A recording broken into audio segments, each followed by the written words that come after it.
नबूवत के इब्तदाई सालों में, बाद की सदियों में और आज तक भी हमें इंटरनेट पर हर जगह ऐसे सवाल नजर आते हैं, हज़रत मोहम्मद सल्लल्लाहु अलैहि वसल्लम ने इतनी शादियां क्यों की? आप सल्लल्लाहु अलैहि वसल्लम ने एक ही वक्त में 4 से ज्यादा बीवियां कैसे रख ली? वो ऐसे सवालात करके इस्लाम में खराबियां ढूंढते हैं और मुसलमानों को अपने मजहब से दूर करने की बहुत कोशिश करते हैं। एक सवाल वो हमेशा इस्तेमाल करते हैं और साल साल हर मुमकिन मौके पर उसे सामने लाते हैं। इंशाअल्लाह आज हम इस सवाल का जवाब बहुत वाज़ेह अंदाज में देंगे। चूँकि हमारे पैगंबर हज़रत मोहम्मद सल्लल्लाहु अलैहि वसल्लम ने कई शादियां की थीं, लिहाजा वो उन्हें नऊज़ बिल्लाह एक आयाश शख्स कहते हैं। उनके मुताबिक अगर वो ऐसे ना होते तो इतनी ज़्यादा शादियां ना करते। वो ये भी कहते हैं कि अगर इस्लाम में ज़्यादा से ज़्यादा 4 औरतों से शादी की इजाज़त है तो फिर पैगंबर सल्लल्लाहु अलैहि वसल्लम ने एक ही वक़्त में 4 से ज़्यादा बीवियां क्यों रखी? सुनने में ये एक बहुत मुश्किल सवाल लगता है, मगर एक बात तय है कि ये एक तौहीन अमेज़ इल्ज़ाम है। कैसे? इसका इल्म हमें आप सल्लल्लाहु अलैहि वसल्लम की ज़िंदगी को देख कर होता है। अगर हम उनकी ज़िंदगी का सिर्फ एक हिस्सा देखेंगे तो हो सकता है कि हम गलत ख्याल अपना लें, लेकिन हम उसे मजमूई तौर पर मुख्तलिफ पहलुओं से देखेंगे तो सच ज़ाहिर हो जाएगा। आइए पहले ये देखते हैं कि लड़के अमूमन 12 से 14 साल की उम्र में बालिग होते हैं। फितरी तौर पर मर्दों में जिनसी ख्वाहिश बलूगत से लेकर 40 साल की उम्र तक ज्यादा होती है। 40 साल के बाद इसमें कमी आ जाती है। जब पहली शादी के वक्त पैगंबर सल्लल्लाहु अलैहि वसल्लम की उम्र को देखें तो 25 साल थी। उस जमाने और इलाके के हिसाब से ये काफी देर से शादी थी। और 25 साल की उम्र में क्या हमारे पैगंबर सल्लल्लाहु अलैहि वसल्लम ने एक 16 साल लड़की से शादी की थी? उनकी पहली बीवी हजरत खदीजा रज़ियल्लाहु ताला अन्हा की उम्र 40 साल थी। वो बेवा भी थी और उनके 3 बच्चे भी थे। और हजरत मोहम्मद सल्लल्लाहु अलैहि वसल्लम को शादी का पैगाम भी खुद हजरत खदीजा रज़ियल्लाहु ताला अन्हा ने भेजा था। आप सल्लल्लाहु अलैहि वसल्लम का जमाल और अखलाक मशहूर था। वो एक बाहया और ईमानदार शख्स थे। किसी ने भी उनकी जुबान से कभी झूठ नहीं सुना था।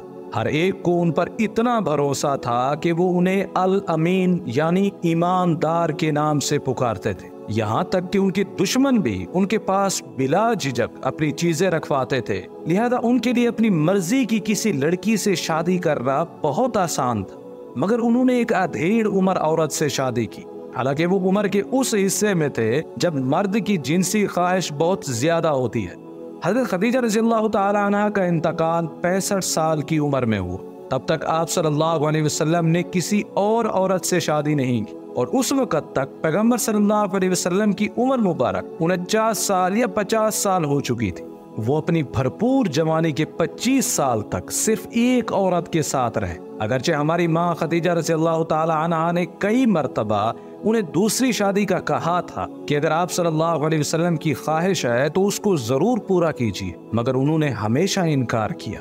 जब वो बूढ़ी हो गई और खूबसूरती भी जाती रही, तब भी पैगंबर सल्लल्लाहु अलैहि वसल्लम ने दूसरी बीवियों का तलाश का नहीं सोचा।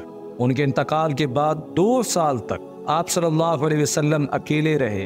तो कौन सही दिमाग शख्स ये सोच सकता है कि नऊज़ बिल्लाह वो एक अय्याश इंसान थे? नऊज़ बिल्लाह अगर वो वाकई ऐसे होते तो क्या ये सब उनकी जवानी से ज़ाहिर ना हो जाता, जब मर्दों में जिनसी ख्वाहिश बहुत ज्यादा होती है? लेकिन उनकी जिंदगी तो इसके बहुत उलट थी। आप सल्लल्लाहु अलैहि वसल्लम की कई शादियां जिनका ये लोग जिक्र करते हैं 50 साल की उम्र के बाद हुई। फिर इन शादियों की कई मुख्तलिफ वजूहात और फवायद थे, हम उन पर भी बात करेंगे। मगर उनकी जिंदगी हमें वाज़ेह तौर पर बताती है कि कोई भी शख्स उन पर आयाशी का तौहीन अमेज इल्जाम लगाने की कोई वजह नहीं पा सकता। इन शादियों के पीछे क्या वजूहात थी, इनके पीछे क्या हिकमत थी? हम में से बहुत लोग जंगी फिल्में पसंद करते हैं। उन फिल्मों में हम कबीलों और सल्तनतों के दरमियान शादियों का रिवाज देखते हैं। मिसाल के तौर पर स्कॉटलैंड के बादशाह की बेटी इंग्लैंड के बादशाह से शादी कर लेती है। ऐसी बहुत सी शादियां हुई हैं और तारीख में इसकी बेशुमार मिसालें मिलती हैं। तो अब आपके ख्याल में इसका क्या मकसद हो सकता है? इत्तिहाद इसकी अहम वजह है। हमारे पैगंबर सल्लल्लाहु अलैहि वसल्लम ने कुछ ऐसे कबीलों की औरतों से भी शादी की जो उनके दुश्मन थे। کیا آپ جانتے ہیں ان شادیوں کے بعد کیا ہوا تھا؟ معاشرے کا کوئی لیڈر اپنی بیٹی کی شادی آپ صلی اللہ علیہ وسلم سے کرنے کے بعد کیا آپ صلی اللہ علیہ وسلم سے جنگ کرے گا؟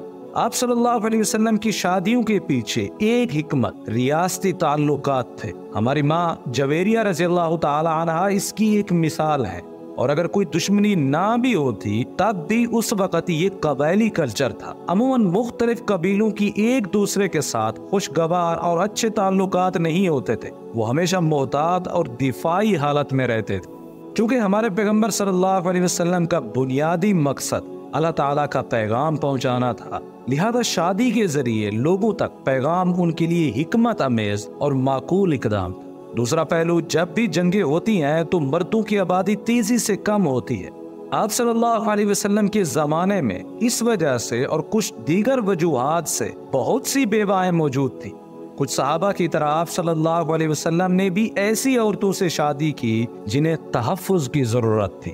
بے شک آپ صلی اللہ علیہ وسلم نے زیادہ تر شادیاں بیواؤں کے ساتھ کی۔ کیا آپ سوچ سکتے ہیں کہ ایک عیاش شخص 5 بچوں والی ایک 50 سال کی عورت سے شادی کرے گا؟ کیا اس سے یہ واضح نہیں ہوتا کہ ایسی باتیں کرنے والوں کی نیتیں ٹھیک نہیں ہیں اور وہ مخلص نہیں ہیں؟ اب آتے ہیں تیسری اور سب سے اہم وجہ پر۔ کیا آپ نے ازدواج مطہرات کی اصطلاح سنی ہے؟ یہ نام آپ صلی اللہ علیہ وسلم کی بیویوں کے لیے استعمال ہوتا ہے۔ اگر آپ سوچیں تو خصوصاً گھر میں ہماری تعلیم پر ہماری مائیں توجہ دیتی ہیں۔ ہم سوچ بھی نہیں سکتے کہ ہم اپنی ماؤں سے کتنا کچھ سیکھتے ہیں۔ اس وقت اس زمانے کی عورتوں کو بھی علم حاصل کرنے کی ضرورت ہوتی تھی، مگر چونکہ آپ صلی اللہ علیہ وسلم ایک کو تعلیم نہیں دے سکتے تھے اور عورتیں بھی اپنا ہر مسئلہ مردوں اور خصوصاً آپ صلی اللہ علیہ وسلم سے کھل کر نہیں کہہ سکتی تھی، لہذا ان کے گھر میں عورتوں کا ہونا ضروری تھا۔ آپ صلی اللہ علیہ وسلم کی ازواج مطہرات آپ کے ہر ایک عمل کو دیکھ اور سمجھ رہی تھی، لہذا وہ مذہب کے تقریباً ہر شعبے میں کافی علم رکھنے والی مسلمان عورتیں بن گئی تھی۔ پھر انہوں نے بھی امت کی تمام ماؤں کو تعلیم دینا اور مذہبی معاملات کو سکھانا شروع کر دیا تھا۔ دوسرے الفاظ میں اس زمانے میں عورتوں کے لیے پرائیویٹ سکول جیسا ایک سسٹم قائم ہو گیا تھا۔ احادیث ہمارے مذہب کا ایک انتہائی اہم حصہ ہے، مگر انہیں ہم تک کس نے پہنچایا؟ پیغمبر صلی اللہ علیہ وسلم کے گھر کے باہر کی حدیثوں کو صحابہ رضی اللہ تعالی عنہ نے پہنچایا، مگر ان احادیث کا کیا ہوتا جو گھر کے اندر بیان کی گئی تھی؟ وہاں تو صحابہ نہیں ہوتے تھے، خصوصاً وہ احادیث جو عورتوں کے خاص معاملات کے بارے میں ہوتی تھیں۔ آپ صلی اللہ علیہ وسلم کی ازواج مطہرات نے انہیں بیان کیا۔ اتنی اہم ذمہ داری کو پورا کرنے کے لیے کئی بیویوں کا ہونا ضروری تھا جو اپنے کردار، شخصیت، صلاحیتوں، دلچسپیوں اور عمر میں ایک دوسرے سے مختلف تھی۔ شاید آپ کو یہ سن کر حیرت ہو، مگر آدھے اسلامی احکامات اور معلومات ہم تک آپ صلی اللہ علیہ وسلم کی بیویوں کی وجہ سے پہنچے ہیں۔ ہماری ماں حضرت عائشہ رضی اللہ تعالی عنہا نے حضرت عمر اور حضرت ابوبکر رضی اللہ تعالی عنہ کی بیان کردہ مجموعی حدیثوں سے زیادہ حدیثیں بیان کی ہیں۔ مختصر یہ کہ آپ صلی اللہ علیہ وسلم کی کئی شادیوں کی 3 بنیادی وجوہات ہیں۔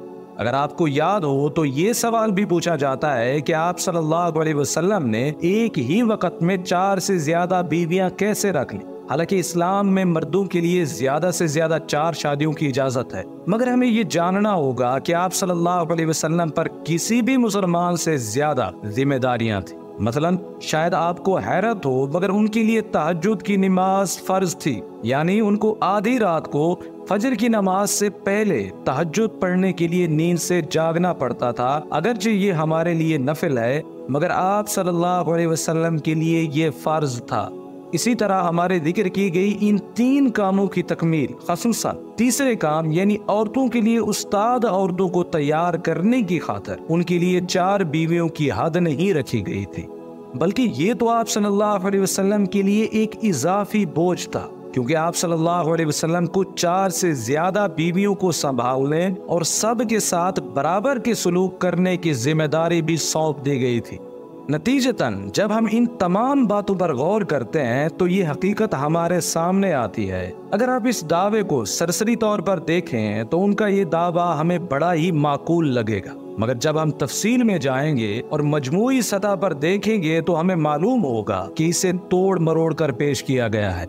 इस्लाम के दुश्मनों के तमाम दावों में यही मुश्तरक पहलू है। मुख्तसर ये कि हमें मजहबी मालूमात इल्म वाले, काबिल, भरोसा लोगों और जरिए से हासिल करनी चाहिए, उन लोगों से नहीं जो इस्लाम के दुश्मन हैं, जो बेबुनियाद तासुबात रखते हैं। यह हमारे ऊपर है कि या तो हम सच को तलाश करें और हकीकत को पहचानें, या इस्लाम दुश्मन से धोखा खाएं।